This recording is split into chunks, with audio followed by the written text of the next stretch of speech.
I still remember the sound of the office clock that night. Not loud, not dramatic, just a slow, steady ticking that felt heavier than usual, like it was counting down something far bigger than a workday. New Year's Eve. 6:47 p.m. Most of the city was already celebrating. Champagne bottles opening, fireworks being tested on rooftops, group chats lighting up with, "Where are you tonight?" And I was still sitting at my desk on the 18th floor, staring at a spreadsheet I already knew by heart. That should have been my first warning. No one else was working. The lights were off in most cubicles. Coats were gone. Desks were clean. Even the cleaning crew hadn't arrived yet. Only a few executive offices were still lit, the ones with frosted glass and names etched in metal. I checked my email again. "Quick meeting. Conference room C, 7 o'clock p.m. No subject line, no explanation. Just my name in the recipient field. I didn't feel panic. Not yet. After 12 years in corporate finance, you learn to read silence better than words. Silence usually means decisions have already been made.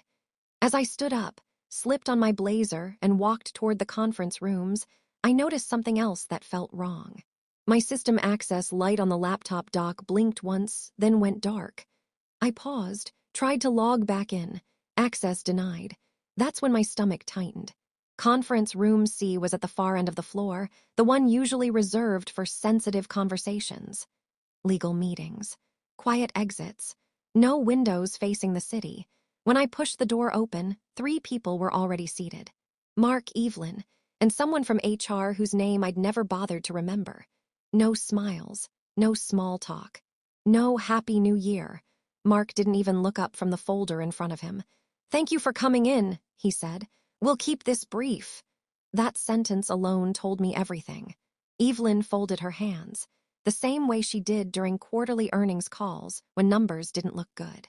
"This isn't an easy decision," she said, which is corporate language for we already decided and feel nothing about it.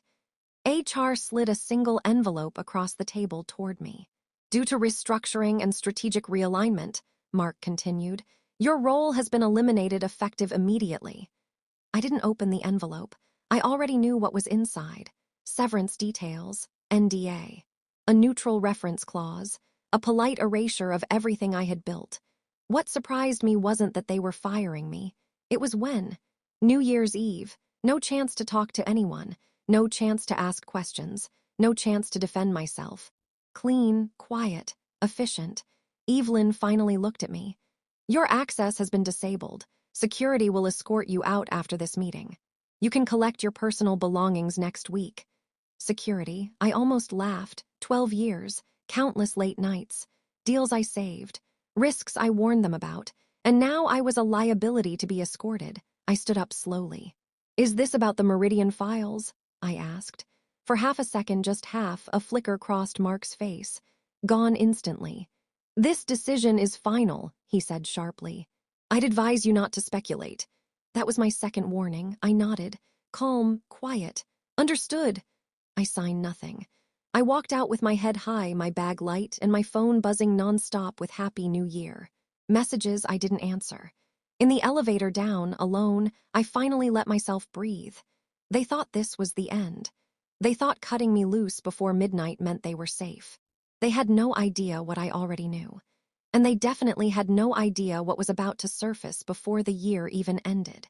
Because while they were planning fireworks and toasts, I was holding proof of a $1.2 billion secret they had buried so deep, they forgot one thing. I was the one who helped hide it.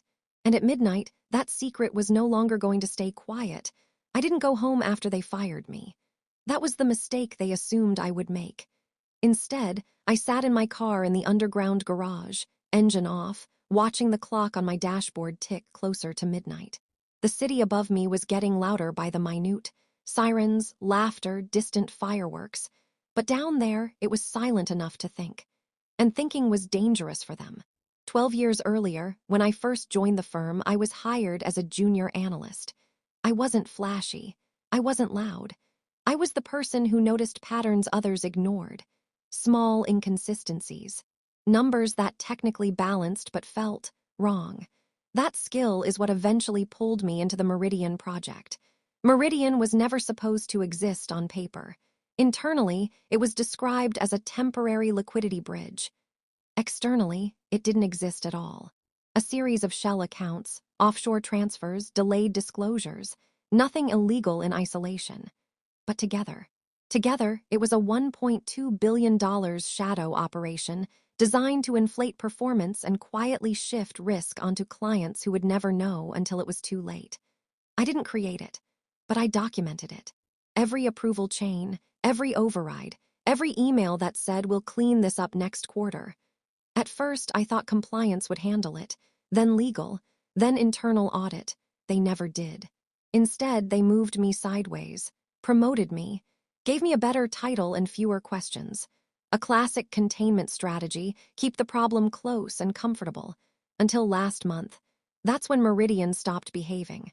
One account didn't reconcile, then another, then a third. I flagged it quietly, the way I always did. 3 days later, I got that New Year's Eve meeting invite. That's when I knew. They weren't restructuring. They were sealing a door. What they didn't know was that I never trusted internal systems alone. Years ago, after watching a colleague get blamed for a reporting error that wasn't hers, I started keeping redundant records, legal ones. Time-stamped exports, encrypted backups, copies stored outside company infrastructure, not for revenge, for insurance. At 11:12 p.m., my phone buzzed, a text from an unknown number. "Is this still accurate?" Attached was a screenshot of a document I recognized instantly, the Meridian Flow map. One of mine. I typed back one sentence. "It's worse now." 3 dots appeared, disappeared, appeared again. "Can you prove it?" I didn't hesitate. "Yes." At 11:38 p.m., I sent the folder, not to the press, not to social media, to the one place they feared more than public outrage, the regulators. At exactly 12:01 a.m., the new year began. Fireworks exploded above the city. And at the same moment, automated alerts triggered across half a dozen financial oversight systems. Unusual fund movements, delayed disclosures, cross-border inconsistencies exceeding reporting thresholds. Meridian lit up like a flare. By 7:14 a.m., my former company's trading desks were frozen. By 8:02 a.m., executives were being escorted into conference rooms, this time with people who didn't smile and didn't negotiate. By noon, the headline was everywhere. Federal investigation launched into major investment firm over undisclosed $1.2 billion exposure. My phone didn't stop ringing. Former colleagues, blocked numbers, one voicemail from Evelyn that I didn't listen to until much later. Her voice was calm, too calm. "We need to talk," she said. "This doesn't have to go further." She was wrong. It already had. 2 weeks later, I sat across from investigators, not as a suspect, but as a witness. Everything I had documented matched what they were uncovering in real time. Accounts frozen, assets seized, careers ended quietly, the same way mine was supposed to. And me? I didn't go back, I didn't sue, I didn't give interviews. I accepted a role I never thought I'd want, helping redesign compliance frameworks for firms that actually wanted to survive the next decade. The irony wasn't lost on me. They fired me to protect a secret. And in doing so, they removed the only person still trying to keep it from exploding. When people ask now how it felt, being fired on New Year's Eve, I tell them the truth. It wasn't humiliation. It was clarity.